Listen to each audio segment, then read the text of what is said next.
penolakan terhadap hasil perjanjian Renville yang mengharuskan pasukan Republik Indonesia mengosongkan daerah pendudukan Belanda seperti Tegal, Brebes, dan Pekalongan.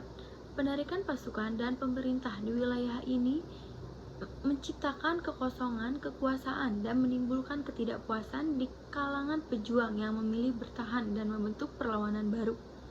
Penyebab utama eksternal dan internal pada gerakan DITII yang terjadi di Jawa Tengah tentang perjanjian Renville. Langsung saja, penyebab utama eksternal itu adalah perintah hijrah dan kekosongan kekuasaan Renville yang memerintahkan TNI untuk ditarik mundur dari wilayah Tegal sampai Brebes, di mana wilayah itu adalah dianggap wilayah Belanda.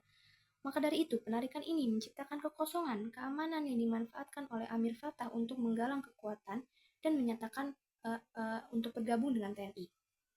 Lalu yang kedua itu ada penyebab utama internal, di mana penyebab utama internal ini adalah ideologi dan ketidakpastian militer Amir Fattah yang memiliki cita-cita untuk mendirikan NII yang sejalan dengan Kartosuwirjo.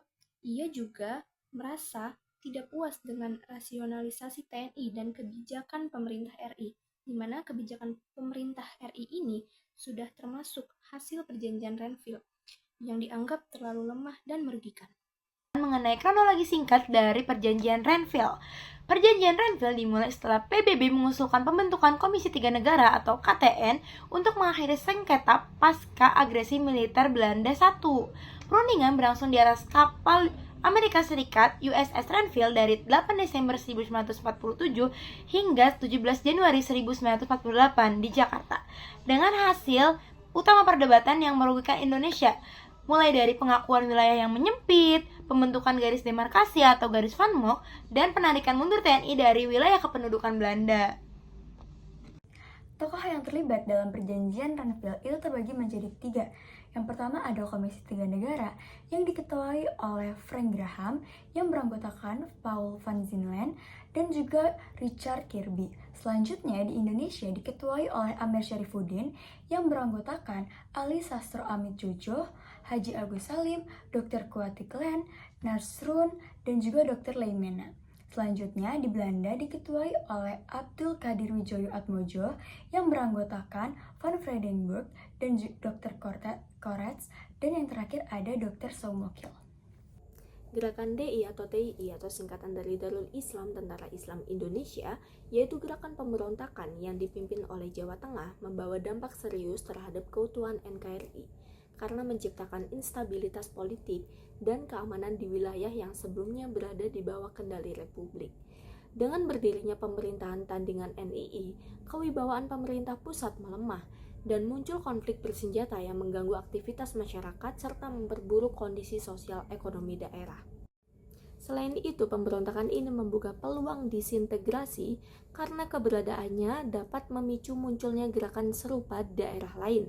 Konflik ini berkepanjangan juga menguras sumber daya militer dan politik, sehingga memperlemah kemampuan negara menjaga stabilitas secara keseluruhan.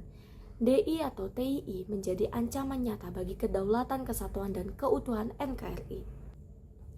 Kekecewaan terhadap perjanjian Renville yang memaksa TNI mundur dan dianggap mengorbankan wilayah yang telah diperjuangkan meningkatkan rasa tidak percaya terhadap pemerintah pusat. Sentimen ini membuat sebagian pejuang dan masyarakat merasa dianaktirikan. Selain itu, pemberontakan ini membuka peluang disintegrasi karena keberadaannya dapat memicu munculnya gerakan serupa di daerah lain.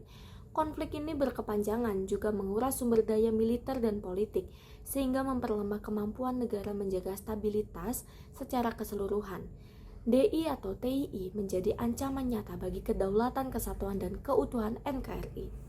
Perjanjian Renville pada tahun 1948 memberikan banyak kerugian bagi Indonesia karena wilayah Republik menjadi semakin sempit dan TNI harus ditarik mundur dari daerah pendudukan Belanda.